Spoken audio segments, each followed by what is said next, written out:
Hello everyone, this is Rupesh Mishra and I welcome you all to your channel that is Mathwath. आपका अपने channel मैथवैथ पर स्वागत करता हूँ। जैसे कि लास्ट वीडियो में हम लोग डायनेमिक्स पढ़ रहे थे, जो कि मैकेनिक्स का एक और पार्ट है। मैकेनिक्स के दो पार्ट हैं, हम लोग सबको पता है। लास्ट वीडियो में हम लोगों ने डिफरेंट काइंड ऑफ वेलोसिटीज़ और एक्सेलरेशंस पढ़े थे, चाहे वो पोलर फॉर्म में था, चाहे वो कार्टेशियन फॉर्म में था, चाहे वो रेडियल या फिर ट्रांसवर्स था, और इन्हीं सब के हम लोगों ने एक्सेलरेशंस भी पढ़े थे। तो एक पॉइंट और रह गया है, टेंजेंशियल और नॉर्मल वेलोसिटी रह गया है, और इसी का ही एक्सेलरेशन रह गया। तो पहले ये भी पॉइंट लास्ट इसे भी ख़त्म कर देते हैं, फिर हम लोग इसके न्यूमेरिकल पे बात करेंगे। जो जो इंपॉर्टेंट न्यूमेरिकल हैं, जो मिड टर्म में आपके न्यूमेरिकल के रूप में पूछे जा सकते हैं, वो कुछ मैं अभी करा दूंगा, ठीक है। और मैंने ये वादा भी किया है कि अभी पॉइंट सारे हो जाएंगे, और एमसीक्यू तो साथ साथ में मैं समझाते जा रहा हूँ कि एमसीक्यू के लिए कौन सा पॉइंट कहाँ पे क्या पूछ सकता है। मैं लिख देता हूँ वहाँ पे कि ये पॉइंट जो है वो वहाँ एमसीक्यू के लिए ज़रूरी है, ठीक है। मैं लिख देता हूँ वहाँ पे कि ये आप लोग लर्न कर लो, ये आप माइंड में रख लो कि ये एमसीक्यू में डायरेक्टली पूछा जा सकता है। तो देखिए, इसके बाद सिर्फ एक चीज़ रह जाएगा, क्या आपके जो मिड टर्म के लिए इंपॉर्टेंट क्वेश्चंस रह जाएंगे, ठीक है। मिड टर्म में सिर्फ 3 questions you have to select from 6 out of 6 questions you have to do 3 only. तो 3 क्वेश्चंस करने होते हैं, 5 मार्क्स के होते हैं, 15 मार्क्स का टोटल वो होता है।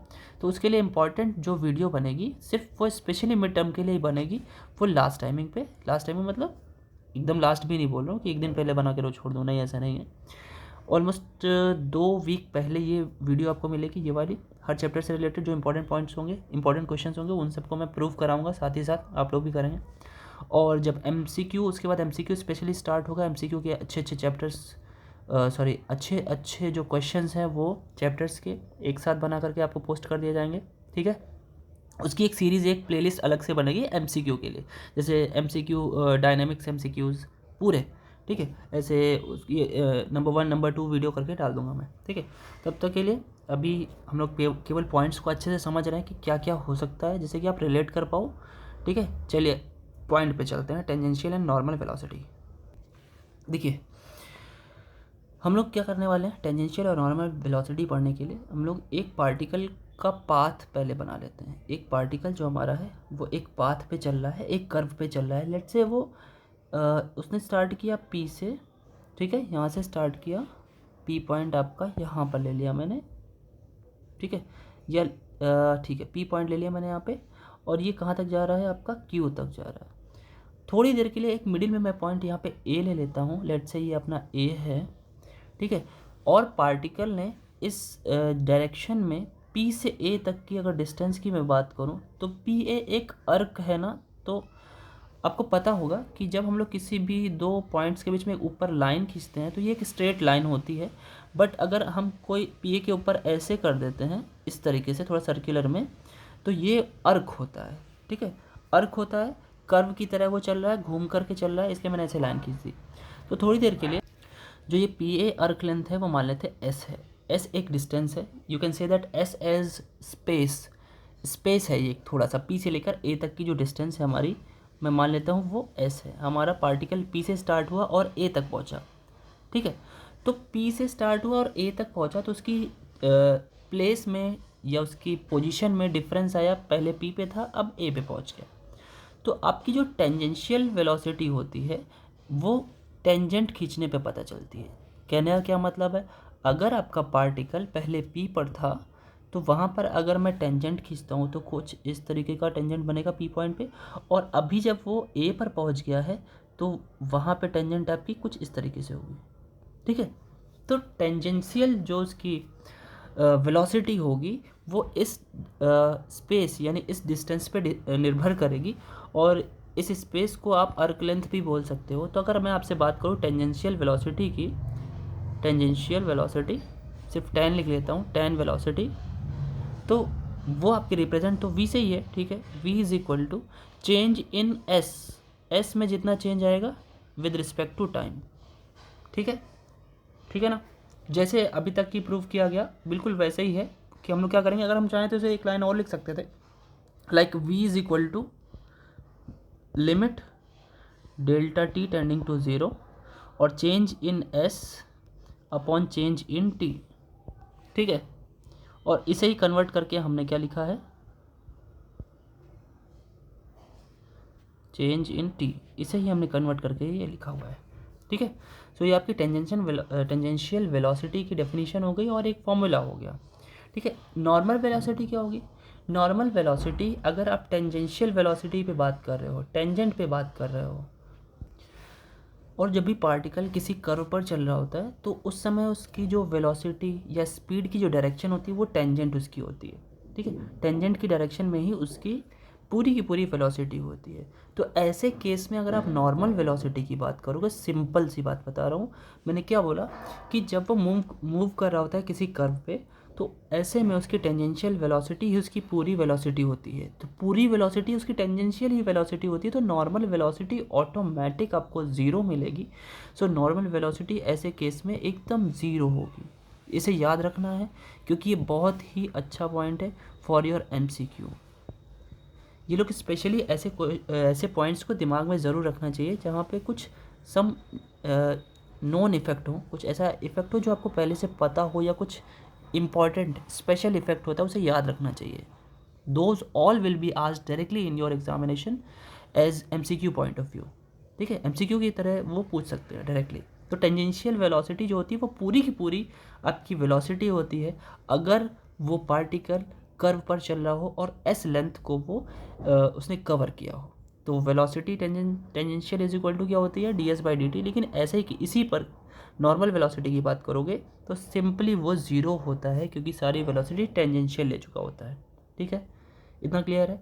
अब दोनों के एक्सेलरेशन की बात कर लेते हैं, चलिए देखते हैं। देखिए इन दोनों के एक्सेलरेशन का केस थोड़ा सा डिफरेंस है।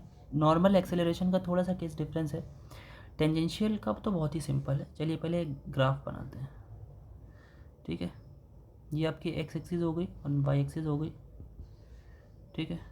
अच्छा, अब एक ग्राफ है अपना, ग्राफ कह सकते हो, या फिर जो पार्टिकल जिस तरीके से मूव करता है वो बना लिया गया है। लेट्स से पी से ये क्यू तक जा रहा है, ये आपका पी पॉइंट है और ये आपका क्यू पॉइंट है, ठीक है। किसी समय मैं बात कर लेता हूँ कि वो एक पॉइंट से दूसरे पॉइंट पे पहुँचा। लेट्स से वो ए से, ये ए पॉइंट है लेट्स से, ठीक है, ए से वो बी पे पहुँच गया, ठीक है।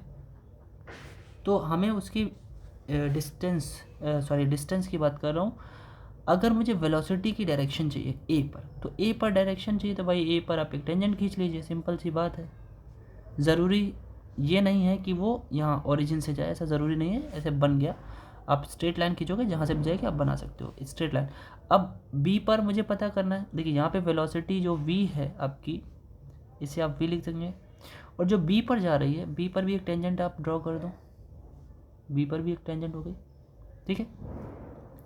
इन दोनों के बीच में अगर ए और बी पर, देखिए बी पर उसकी वेलोसिटी बदल चुकी होगी तो डेल्टा वी उसमें ऐड कर दिया बी पर, बी पॉइंट पर। अब अगर हम बात करें इन दोनों वेलोसिटीज़ के बीच में, इन दोनों के बीच का जो एंगल है, थोड़ी देर के लिए हम कुछ लेट कर लेते हैं। और लेट करने से पहले ये पता कर लेते हैं, जो जब वो ए पॉइंट पर था तो लेट से उसका जो एंगल था एक्स एक्सिस के साथ वो साइन था, और जब वो बी पॉइंट पे था तो वो एंगल थोड़ा सा चेंज होकर के, आप खुद देख लीजिए, एक्स्ट्रा हो गया ना, एंगल थोड़ा सा बड़ा हो गया। तो जितना बड़ा हो गया वही एंगल यहाँ पे भी बना होगा उन दोनों के बीच में, ठीक है।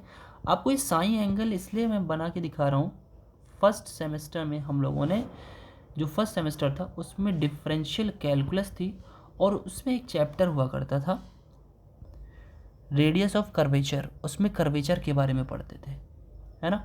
तो वहाँ पे रेडियस ऑफ कर्वेचर का एक फॉर्मूला था जिसमें हम लोगों ने पढ़ा था, एक टर्म होता था रो, इसे ही बोलते थे रेडियस ऑफ कर्वेचर, और इसका फॉर्मूला होता था, वो होता था ds और d साइन। मतलब s की जो इक्वेशन होती थी, s फंक्शन होता था आपका, s जो होता था फंक्शन ऑफ साइन होता था, ठीक है। और उसको हम साइन के रिस्पेक्ट में डिफ्रेंशिएट करते थे तो हमारा रेडियस ऑफ कर्वेचर आ जाता था, ठीक है।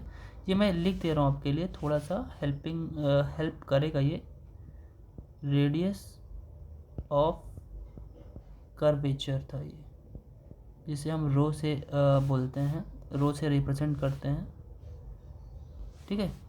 ये आपका रेडियस ऑफ कर्वेचर, इसे याद रखना है। फॉर्मूला होता है rho is equal to D S D sine, ठीक है। ये आपका, जहाँ पे एस क्या होता था, फंक्शन ऑफ साइन होता था, ठीक। और एस क्या है यहाँ पे, एस आप जानते हो, एस वही डिस्टेंस है जो उस पार्टिकल ने कवर किया है। ए से बी के बीच में मान लेते हैं अगर वो एस डिस्टेंस कवर किया उसने, लेट्स से ये जो आपकी डिस्टेंस है वो एस है ए से बी तक की, तो यही जो एस है वो पार्टिकल जो ये पाथ बना रहा है ए पी से क्यू तक या फिर ए से बी तक, एस का फॉर्मूला साइन के फॉर्म में आपको मिलेगा, और उसे जैसे ही आप साइन के रिस्पेक्ट में डिफरेंशिएट करोगे तो आप रेडियस ऑफ कर्वेचर आपको मिल जाएगा, rho is equal D S D sine मिल जाएगा आपको, ठीक है। अब देखिए यहाँ पे बात कर रहे थे हम लोग टेंजेंशियल एक्सेलरेशन की। तो टेंजेंशियल एक्सेलरेशन जो होगा आपका, टेंजेंशियल वेलोसिटी क्या थी, D S by D T, यानी टेंजेंशियल वेलोसिटी क्या थी, D S by D T को आप यहाँ पे सिंपली एस डॉट भी लिख सकते थे, you can right S dot. Dot आपको सबको पता है, जिसको नहीं पता है वो लास्ट वीडियो में देख सकता है। डॉट मतलब होता है differentiation with respect to time. एक बार होगा डॉट तो एक बार ही होगा डिफरेंशिएशन, दो बार होगा तो दो बार डिफरेंशिएशन होगा। चलिए देखते हैं। तो टेंजेंशियल एक्सेलरेशन में तो कोई दिक्कत नहीं है, आपको सिंपली दो बार ही डिफरेंशिएशन कर देना है एस का टी के रिस्पेक्ट में, और simply you can write it as S double dot, उसका मतलब भी एक्सेलरेशन होगा। Second one is what, second one is your normal acceleration, ठीक है।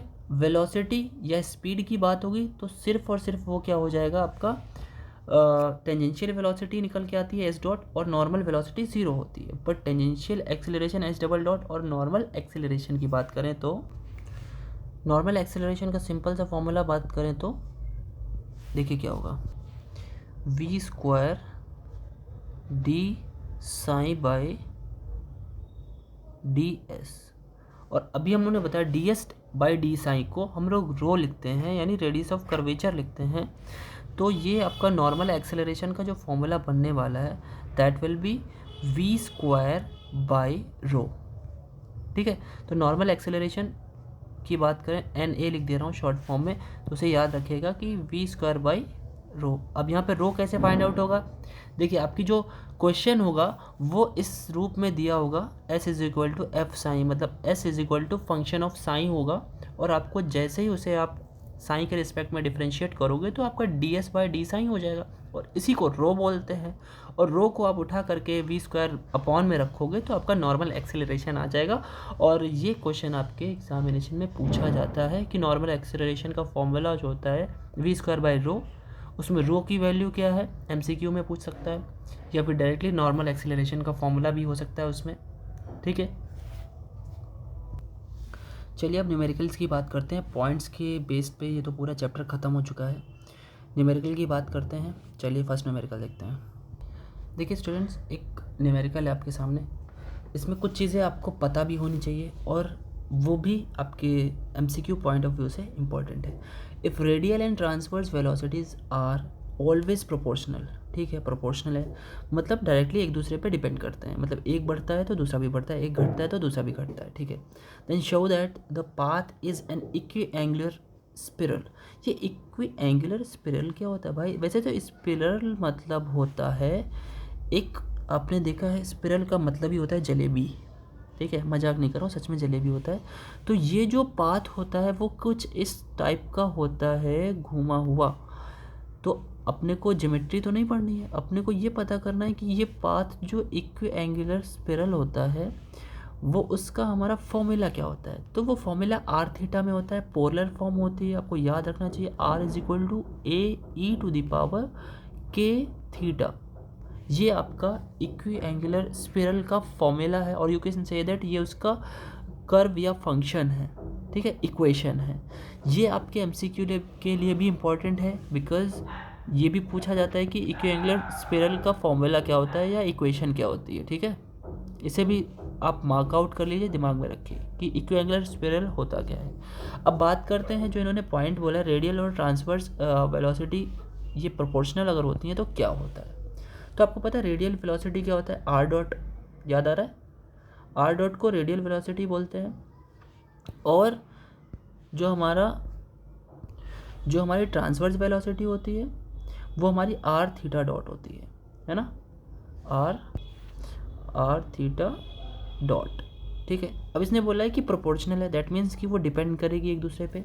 ठीक है, डिपेंड करेगी। अब डिपेंडेंस का साइन जब भी हटता है तो एक इक्वलिटी का साइन आता है, इक्वल, और उसके साथ एक कांस्टेंट आता है, चाहे वो के ले लीजिए या कुछ भी ले लीजिए। ठीक है, के और ये आर इंटू थीटा डॉट। ये सभी लोगों ने 11th-12th में फिजिक्स में पढ़ा होगा कि डायरेक्टली प्रोपोर्शनल होता है या समानुपाती होता है, अनुक्रमानुपाती होता है, विद क्रमानुपाती होता है, इन्वर्सली प्रोपोर्शनल होता है। तो ये सब केस में ये अल्फ़ा बनता है, और अल्फ़ा जब भी हटता है तो एक कांस्टेंट हमें सपोर्ट के लिए देना पड़ता है, तो वो कांस्टेंट के है। ठीक है, तो अब ये आर डॉट क्या होता है भाई, D R by D T होता है, इसका ओरिजिनल जो फॉर्मूला होता है।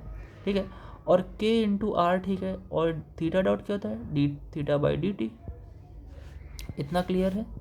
अब हम लोग को पता है कि हम लोगों ने इससे पहले जो डिफरेंशियल इक्वेशन पढ़ी थी, जो लास्ट सेमेस्टर में थी, लास्ट सेमेस्टर में जो थी, उसमें वेरिएबल सेपरेशन पड़ा था कि जो वेरिएबल जिधर उसका डिफरेंशिएशन हो उसे उधर ही भेज दीजिए। तो देखिए, हम डी आर के अपॉन में आर को भेज दे रहे हैं, डी टी से डी टी क्लियर हो गया, कैंसिल हो गया। कैंसिल करना नहीं है क्योंकि ये कोई नंबर नहीं है, ये चेंज है, वो हट जाएगा ऑटोमेटिक। तो आर को मुझे लेफ्ट में डिवाइड में लाना पड़ेगा, के अपनी जगह पे ही रहने दीजिए, वो तो कांस्टेंट है, और डी थीटा अकेले है। ठीक है, डी टी से डी टी हट गया। ठीक है, वैसे काट के नहीं दिखाना चाहिए, मैं हटा दे रहा हूँ, काट नहीं रहा हूँ, लेकिन वो ऑटोमेटिक हट गया। तो बाकी जो चीज़ें बची सिंप्लीफिकेशन के बाद वो ये आपके सामने है। अब यहाँ पे आप वेरिएबल सेपरेशन मेथड लगा सकते हो। ठीक है, आप लोग जो अभी डिफरेंशियल इक्वेशन पढ़ रहे हो, इसका एक पार्ट जो स्टार्टिंग का पार्ट था वो आप पहले ही पढ़ चुके हो पिछले सेमेस्टर्स में, तो उसमें एग्जैक्ट फॉर्म तक था, आप लोगों ने पढ़ा होगा। आप लोगों ने वेरिएबल सेपरेशन पढ़ा हुआ था, होमोजीनियस पढ़ा था, रिड्यूसिबल टू होमो पढ़ा था, लीनियर पढ़ा था, रिड्यूसिबल टू लीनियर पढ़ा था, एग्जैक्ट डिफरेंशियल इक्वेशन पढ़ा था, ये सारी चीज़ें आपने पढ़ी थी। तो ये सबसे पहला वाला फॉर्म है वेरिएबल सेपरेशन वाला। तो अब क्या करते हैं, सिंपली इंटीग्रेट आप जैसे ही करोगे, यहाँ पे इंटीग्रेटिंग जैसे ही करेंगे आप रिस्पेक्टिवली, लेफ्ट साइड में इंटीग्रेट करेंगे आर के रिस्पेक्ट में और राइट साइड में थीटा के रिस्पेक्ट में। जैसे आप रिस्पेक्टिवली इंटीग्रेट करोगे तो 1/r डी आर का हो जाएगा लॉग आर, और यहाँ पे तो k into theta plus constant of integration, है ना। तो इंटीग्रेशन का कॉन्स्टेंट मैं लॉग में ले लेता हूँ। ठीक है, लॉग और a के साथ ले लेता हूँ, a कॉन्स्टेंट ले लो, आप c भी ले सकते हो, कोई बात नहीं है। ठीक है, a जानबूझ के लिया है क्योंकि अभी आपको कुछ मिलेगा। देखिए, अभी इसे आगे रिड्यूस करता हूँ। देखिए, तो क्या आया था हमारा, log r is equal to k theta plus log a। एक बार कंफर्म कर लेता हूँ, k theta plus log a। ठीक है, अब क्या करते हैं, लॉग वाले टर्म्स को एक तरफ कर लेता हूँ, log r minus log a is equal to K theta. Log का एक फॉर्मूला होता है कि लॉग में जब जो दो चीज़ें डिफरेंस में होती हैं तो उन्हें डिवीज़न में कर देता है लॉग, और लॉग एक जगह लग जाता है। Log r by A is equal to K theta. और जब भी लॉग रिलीज़ होता है तो लॉग का जो बेस होता है, हालांकि हमने बेस लिखा नहीं है, जब बेस नहीं लिखा होता वो ऑटोमेटिक ई होता है। तो जब आप यहाँ से लॉग को हटाओगे तो जो ये बेस ई है वो राइट हैंड साइड चला जाएगा, और ये यहाँ का बेस था तो वो उसका बेस बन जाएगा राइट हैंड साइड का, तो वो क्या बन जाएगा, वो पावर बन जाएगी, ई पावर के थीटा हो जाएगा, सिंपल सी बात। सो यहाँ से रिड्यूस होकर क्या आ रहा है, ए E to the power K theta. अब जरा ध्यान से देखिए, ये कुछ जाना पहचाना लग रहा है। हाँ भैया, यही तो हम लोग ने अभी लर्न किया है कि ये क्या होता है, विच इज़ एन इक्विएंगुलर स्फीरल।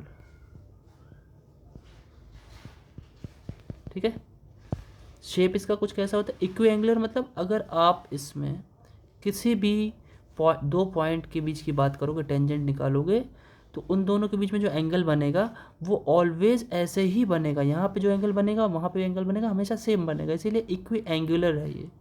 ठीक है, और स्पिरल मतलब क्या होता है, जिसका शेप जलेबी जैसा हो, स्पिरल मतलब ही जलेबी होता है। ठीक है, ठीक है, ये आपका प्रूफ हो गया, याद रखिएगा इसको, ये बहुत इंपॉर्टेंट क्वेश्चन है। अभी पिछले ही क्वेश्चन पेपर में आपके जीआईसी में भी आया था, गवर्नमेंट इंटर कॉलेज में, जिसमें लेक्चरर का एग्जामिनेशन होता है, उसमें भी यही सेम क्वेश्चन आया था। ठीक है, चलिए अगले क्वेश्चन पे चलते हैं। देखिए, अगला क्वेश्चन है आपका, a particle describes r is equal to A power theta. Equiangular spiral का ये भी है मतलब जो पाथ बना रहा है वो एक जलेबी की तरह इक्विएंगुलर बना रहा है with constant angular velocity. Angular velocity को W बोला जाता है, जो कि D theta by D T होता है, आपको सबको पता है। और इन्होंने बोला हुआ है कि ये कांस्टेंट है, ठीक है भाई। इसका मतलब जहाँ पे D theta by D T आएगा उसे हम कांस्टेंट की तरह बिहेव करेंगे। दैट मीन्स उसका डिफरेंशिएशन आप करोगे तो ज़ीरो ही आने वाला है, ठीक है, अच्छी बात है। Show its radial acceleration is zero. मुझे रेडियल एक्सेलरेशन ज़ीरो प्रूव करना है, that means R double dot zero prove करना है। और दूसरा क्या है, ट्रांसवर्स एक्सेलरेशन, जो जिसको आप क्या कहते हैं रेडियल के जस्ट परपेंडिकुलर होता है, उसे आपको distance varies as its distance from pole. I am sorry, ये थोड़ा सा यहाँ पे गड़बड़ हो गया। जो आपका रेडियल एक्सेलरेशन होता है क्या है वो R double dot minus R theta dot square, इसे हमें ज़ीरो प्रूव करना है। और एक चीज़ और प्रूव करना है कि जो आपका ट्रांसवर्स एक्सेलरेशन है, जिसे आप 1/r D by D T, आपको लर्न होना चाहिए चीज़ आर स्क्वायर थीटा डॉट, इसे ट्रांसवर्स एक्सेलरेशन बोलते हैं। बोला उसने ट्रांसवर्स एक्सेलरेशन वेरीज मतलब directly proportional as its distance from the pole. Pole से अगर डिस्टेंस ली जाए, पोल से वैसे डिस्टेंस एक पॉइंट मैंने बताया था, वो उसे पी लेते हैं परपेंडिकुलर डिस्टेंस, वो उसके डायरेक्टली प्रोपोर्शनल होना चाहिए। Varies as the distance, sorry 1/p नहीं, सिर्फ p होगा, डायरेक्टली प्रोपोर्शनल है ना। Acceleration varies as its distance from pole, ठीक, ये प्रूव करना है। मतलब ये दोनों पॉइंट्स हमें प्रूव करने हैं, एक ये पॉइंट और एक आपका ये पॉइंट प्रूव करना है। गिवन क्या है, गिवन है कि आपका W यानी एंगुलर वेलोसिटी जो है वो कांस्टेंट है। चलिए प्रूव करते हैं इसको भी। तो देखिए, जैसा कि गिवन है कि जो हमारा D theta by D T है वो W है, यानी, और W क्या बोला उन्होंने, कांस्टेंट है, ठीक है, अच्छी बात है। और R हमारा क्या गिवन है, R is equal to A ई की पावर थीटा। चलिए इसे हम पहले रेडियल जो हमारा एक्सेलरेशन है उसे फाइंड आउट करते हैं। पहले इसे सिंपली एक बारी डिफरेंशिएट करते हैं। एक बारी डिफरेंशिएट आप करोगे तो D R by D T मिलेगा आपको, है ना। तो ये हो कितना जाएगा भाई, ए ई पावर, ए तो कांस्टेंट है, ई पावर थीटा का डिफरेंशिएशन ई पावर थीटा होगा। और जब आप थीटा का डिफरेंशिएशन कर रहे होगे तो वो थीटा डॉट हो जाएगा, और या D theta by D T भी आप कह सकते हो सिंपली। तो यहाँ पे आपका आर डॉट जो मिलने वाला है आपको, R dot is equal to A E to the power theta और into D theta by D T, तो डब्ल्यू है वो कांस्टेंट है, ठीक है। तो अब इसके बाद आर डबल डॉट अगर फाइंड आउट करो तो इसको दोबारा डिफरेंशिएट करेंगे आप, है ना।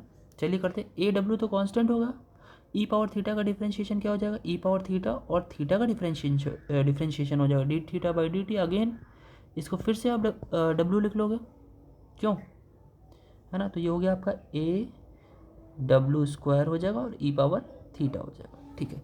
जो हमारा रेडियल एक्सेलरेशन होता है आर ए होता है, वो उसका फॉर्मूला होता है R double dot minus R theta dot square.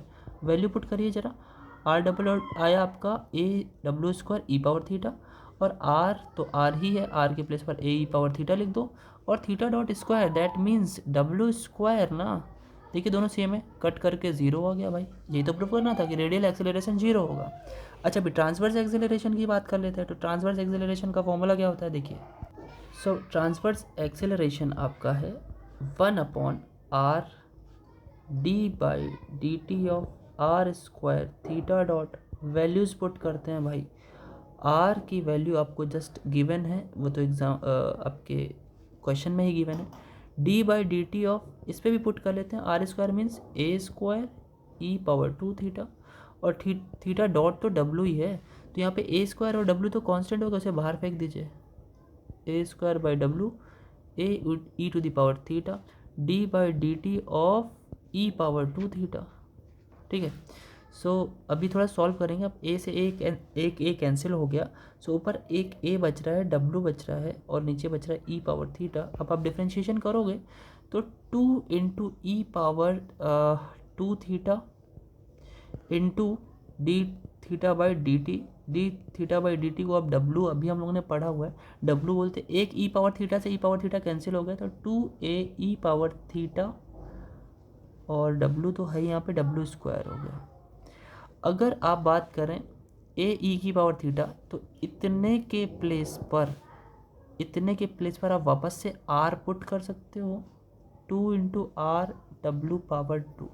अब सही से देखो तो R के अलावा 2 और W² ये दोनों के दोनों ही कांस्टेंट है। और जब आप बात करो ये सभी के सभी TA के इक्वल चल रहे थे अभी तक, 2 और कांस्टेंट दोनों को हटा दोगे तो ये क्या बचा R। जब आप कांस्टेंट को लाते हो तो प्रोपोर्शनैलिटी का साइन हटाते हो, लेकिन जब आप कांस्टेंट को हटाते हो तो प्रोपोर्शनैलिटी का साइन लाते हो। अब ये क्या हो गया, TA यानी ट्रांसवर्स एक्सेलरेशन वो डायरेक्टली प्रोपोर्शनल हो गया या डायरेक्टली वेरी कर गया विद रिस्पेक्ट टू R। और R क्या होता है अगर आपको याद हो, मैंने यहाँ पे इसकी जगह पे P लिख रखा है। P लिखो चाहे आप R लिख लो, P भी आपकी एक डिस्टेंस होती है और R भी आपकी डिस्टेंस होती है। वैसे पोल से डिस्टेंस को R ही बोलते हैं मैक्सिमम केस में। कैसे देखिए आपको दिखाता हूँ, बहुत स्टार्टिंग से ही हम लोग कर्व ड्रॉ कर रहे हैं, हमेशा से ऐसे बनाते आए हैं। और जो पॉइंट एक लेते थे हम लोग यहाँ पे P, इसको ओरिजिन से एक R डिस्टेंस पे लेते थे ना, और ओरिजिन को किसी भी कर्व का पोल ही कहा जाता है। इसे आप ओरिजिन बोलो, और you can say that origin is also called as pole because each and every curve is defined from its origin. अगर आपके लिए खुद पूछा जाए कि आप कहाँ पर जॉब लेना पसंद करोगे, तो आपका आंसर पहले होगा जो जॉब हमारे घर के पास हो। दैट मीन्स योर घर इज़ योर पोल और योर ओरिजिन। ठीक है, सो वो पोल होता है जिस पे आप डिस्क्राइब्ड हो। ठीक है, अच्छा तो ये यहाँ पे आपका क्या आ गया, R के प्रोपोर्शनल आ गया। तो यही हमें प्रूव करना था। ठीक है, दोनों चीज़ें प्रूव हो गई। देखिए 2 क्वेश्चन मैंने बताए, अभी और एक वीडियो बनाने वाला हूँ मैं, उसमें और क्वेश्चंस लूँगा, 4-5 क्वेश्चन और लेने वाला हूँ। हालांकि मुझे मिड टर्म के लिए और अलग से प्रिपरेशन करानी, लेकिन कुछ क्वेश्चन साथ ही साथ कराना बहुत ज़रूरी है। कल इसकी एक और वीडियो आएगी और ये चैप्टर भी समाप्त हो जाएगा। फिर जो हमारा नेक्स्ट चैप्टर होगा वो आप लोग डिसाइड करिए, आप लोग कमेंट कीजिएगा कि आप लोग डिफरेंशियल का मैंने इसके बाद पढ़ाऊँ या स्टैटिक्स का। वैसे दिमाग मेरा स्टैटिक्स है, तो स्टैटिक्स में स्टार्ट करूँगा जो आपका नेक्स्ट चैप्टर है।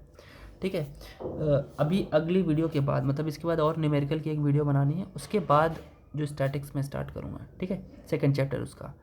तो तब तक के लिए वीडियो को शेयर कर दीजिए, लाइक ज़रूर कर दीजिएगा, सब्सक्रिप्शंस आप लोग बढ़वाएं तो मुझे अच्छा और भी फील होता। वैसे तो वीडियोज़ आपको मिलते रहेंगे, कोई बात नहीं है।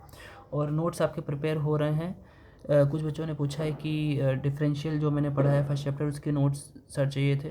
तो आप लोग टेलीग्राम पे हो, बस थोड़े दिन में नोट्स अच्छे से प्रिपेयर हो रहे हैं, क्योंकि नोट्स प्रिपेयर करने में टाइम लगता है और वो बेस्ट नोट्स बनने चाहिए कि आपके एग्ज़ाम में उससे ऑलमोस्ट 95% एग्जैक्टली मैच कर जाए, बाकी का आपको दिमाग लगाना पड़े। तो उससे पहले मैं ही दिमाग लगा ले रहा हूँ सारा का सारा कि ये पूछ सकता है या वो पूछ सकता है, तो जिससे कि मैं उसे नोट्स में ऐड कर सकूँ। ठीक है, थोड़ा सा टाइम लगता है हाँ आपको, लेकिन मिल जाएगा टाइमली। ठीक है, तब तक के लिए वीडियो को लाइक ज़रूर कर दीजिएगा, और पसंद है तो शेयर भी कर दीजिएगा। और कमेंट तो मुझे, कमेंट का तो मैं एक तरीके से हंगर है मुझ में, कमेंट में देखता हूँ मैं तुरंत रिप्लाई करता हूँ। तो कमेंट जितने ज़्यादा हो सके भर दीजिए, पूरा कमेंट सेक्शन ही भर दीजिए आप लोग।